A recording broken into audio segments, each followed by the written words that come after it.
Here's Wire Season 3, Episode 4, titled Hamsterdam.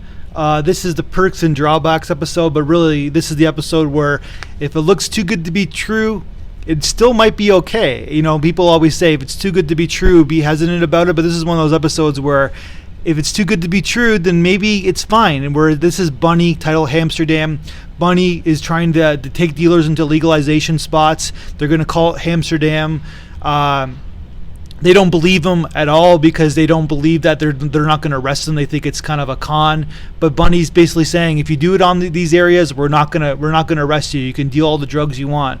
And this is kind of like reminiscent of, because of course it's kind of funny because they don't believe him. But this is reminiscent of a story that kind of threw my childhood a little bit when I was like 12 years old, where my cousins and my uncle lived in the Windsor area, which is outside of Detroit. So basically, when you live in Windsor, you go to Detroit, and Detroit goes to Windsor, and vice versa all the time over the bridge. So we used to always go to Tiger games all the time, Detroit Tiger games when we were kids.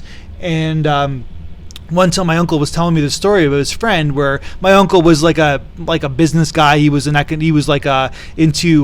stocks and bonds and stuff. He was a really rich guy, and he still is. But his friend, one of his partners in his firm, got a brand new car, like, you know, one of those top of line cars back in the late 80s.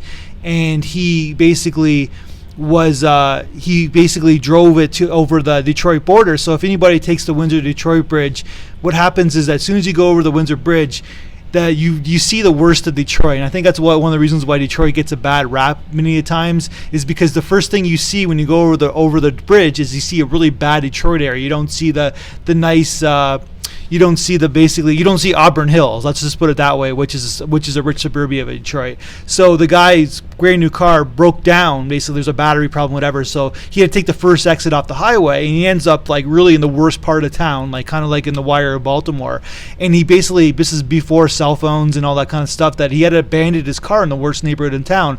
So he's got this rich, like $50,000 sports car. This is like 1986, and you know, back in the day, this is like a huge, you know, this is like one of the top of the line cars. He lives in the worst neighborhoods in basically North America, and he just figured that next day he's going to come back and basically he's going to eat the insurance, and the car is going to be in tatters. But what happened was he comes back and the car is in beautiful shape. Actually, it's even better shape because it seemed like he had a car wash, because the people on the street thought this was like some sort of scam or something like that, because this is like a pot of gold at the end of the rainbow. This is like the great gift of all these people on the streets having this car land in them, but they thought it was too good to be true because there's no way that this car could be here in their neighborhood. So they didn't do anything with it. They actually cleaned up the car a little bit because they didn't believe it. And it's sort of what this episode is all about, where Bunny is giving these people free reign to deal drugs and make money, and basically they don't believe them, and that's what this episode is all about. That's my review.